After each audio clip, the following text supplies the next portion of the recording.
This episode of Brains on Games is a preview of a game about building 3D puzzles.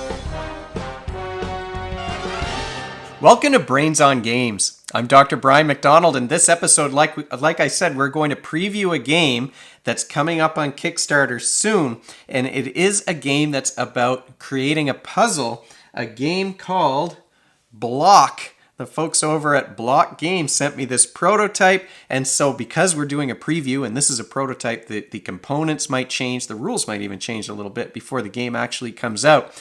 But Blokk is a game that you can play with 1 to 4 players, so there is a solo mode. You can play it with kids age 5 and up, and a game can be played in 15 to 20 minutes, depending on how good you are at these puzzles. I've sort of jumbled up the pieces here for Blokk, and you can see one of the main things that's on the table right now is this little Lazy Susan. This is a template where you build your puzzle. What you're trying to do is build a cube using these pieces with as few imperfections as possible. So you want to have as few of these little squares sticking out of the side, or as few holes in your final cube as you possibly can. There are lots of ways to increase or reduce the difficulty level, and one right away is here with this Lazy Susan. This little template shows a 4x4 cube that you could build, but you can take this frame out and build a larger one, which would make things more complicated and make the game a little bit longer. A game of Blokk can be played in lots of different ways. You can play it solo, where you're trying to build the most perfect cube, in which case you would keep score using this score pad. You can play it cooperatively, where all the players are working together to build the best cube possible. Or you can play it competitively, where each player separately builds a cube and you count up to see who has the highest score. In every game mode, you start with 100 points. You lose 1 point for each imperfection. I'll show you what the imperfections are as you go through the game. You lose 5 points if a piece falls off of your grid, your cube that you're building, and you lose the game if the whole thing falls apart once you've got 3 or more pieces already on there. Right out of the block, I will say that I enjoy the components of this game, although they're probably going to change. They have a little bit of weight to them. These are plastic, and I've heard a rumor that they might even be working on wooden ones for the actual game when it finally releases. But I do like these colorful parts, these 3D pieces that you're going to be adding to the cube, and I had fun playing this game solo. I played it with my son cooperatively. Both of those options were great. The competitive option maybe less so. Maybe there's some additional things that need to happen to make that competitive option work, because there's so much waiting. You're watching the other person build a puzzle, and then you're building yours to see who built the best one. And so I do think that part is maybe less exciting or interesting than working together on a cube or sort of solving the puzzle on your own. You could play it the same way. A while ago, I talked about a game called The Greatest Thief, which is meant to be kind of left on the table and left alone so that a person can walk by and take a turn if they want to, and that would almost be like playing separate solo games of Blokk and then seeing who winds up with the highest score, because you do have that scorecard where you can keep track of things. Even within those 3 different game modes, there are multiple ways that you can play the game. You can see here that we've got a deck of cards, and there's also a die that you can roll. So the easiest way to play would be just to allow the players, and you decide at the beginning of the game which of these modes you're going to do. The easiest way to play would be to allow the players to choose any piece they want to add to that puzzle. The next level of difficulty would be to roll the die, and then you would choose a piece of the color that comes up when you roll. If you've run out of that color, if I roll pink and all the pink ones are already on the cube, then I would roll again. If I roll 3 times and I'm not able to get the color because they're already all on there, then I get to choose my own color. But how likely is it that you're going to, maybe with the bigger cube like this, you might run out of some colors, but we didn't find ourselves running out of colors very often. Not enough that you'd roll 3 times in a row and not be able to get it. The hardest game mode that you can play would be to use these cards. The cards, each one of them, has a picture. Hang on, where can I put this so you can see it? That's probably easy to see if I put it right here on the Lazy Susan. The cards have a picture of the piece that you need to add to the puzzle.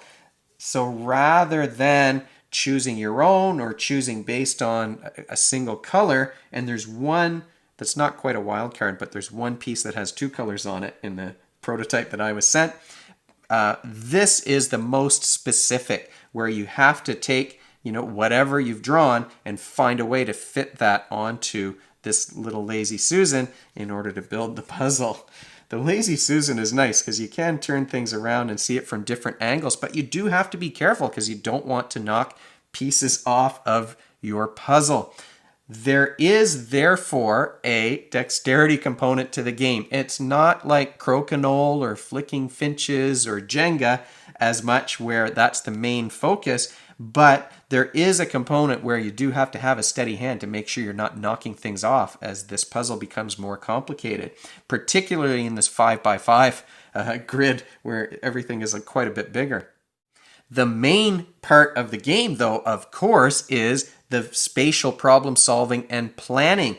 Not only do you need to find a way to fit these pieces onto your cube in a manner that's going to, make sure that other pieces don't fall off, but fill in as much space as possible, you also need to plan ahead a bit to make sure that you're not filling up spots that you're going to need to fill later on. I mean, if you've got a piece like this, that's a pretty fair-sized piece that you're going to have to figure out how to fit onto your puzzle, or one like this where you're filling up the entire corner.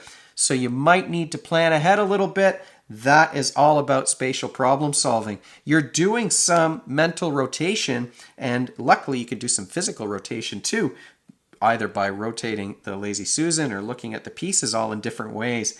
And that's one of the things about these games. I always find this to be a little bit challenging. This is a skill for me to work on. I look at this two-dimensional picture and it takes me a second to translate this picture into the block so I can figure out which is the one that I'm trying, there we go, which is the one that I'm trying to match up here. So this is the piece that I'm looking at on here. And what a complicated little piece that one is to be able to fit onto your puzzle. And so the game continues. We tended to gravitate towards that more difficult option of using the cards rather than the dice, or just choosing at random which piece you'd like to use. And that was, that took us maybe 20 minutes to build an entire big cube like this. So not too long for myself and my son. But let me show you what the scoring looks like once you get closer to the end. So it's already getting complicated with the 5x5, and I've only drawn a few cards. I'm only up to the third layer, but look over here. There's that big hole in the corner. I don't know how I'm going to fill that. I'd have to draw like just the right card. So there is a little bit of luck involved, but it's so much about 3D visualization and mental rotation and visual spatial reasoning and planning. And I quite enjoyed just sitting down and building this as a puzzle. Now, what I just did there, I wasn't supposed to do. I corrected things when I knocked this out. I'm not supposed to move pieces from previous turns. Now, I can lift a piece to place one underneath if there's an empty hole somewhere that I'm trying to perfect. That might be especially important if I manage to get this little tiny cube in there somewhere, but I'm not allowed to move the blocks from previous turns. So if I place one in here like this, I may need to hold my breath a little bit to make sure that it fits. You can see the Lazy Susan is turning as we go. And that, in a nutshell, is Blokk. It's all about, visual spatial planning, mental rotation skills, and having steady hands. It's a great little puzzle, I think, to play solo or cooperatively. Competitively, there's a lot more waiting involved, but I think that there are some surprises that maybe I don't even know about yet that are going to make that game a little bit different, where you can do maybe a little bit of take that might be possible. I'm not sure. That would certainly add something to the back and forth when you're playing a competitive game of Blokk. And then, like I said, the scoring involves how many imperfections you have in your design at the end. Now, if I built this up, I just lost 5 points. So I would lose 5 points for this piece falling off, and I'd be keeping track of that on my scorecard. And then any empty spots or spots where a piece, say like this one, is sticking out of the side, that would lose me an additional point, and I'm trying to get as close to 100 points as possible. That would be a perfect game. Thanks so much to the folks at Blokk Games for sending this prototype. I did have a lot of fun, like I said, building these puzzles. If you have questions or comments or suggestions, you can leave them in the comments below the video, or you can email me at brian@brainsongames.ca.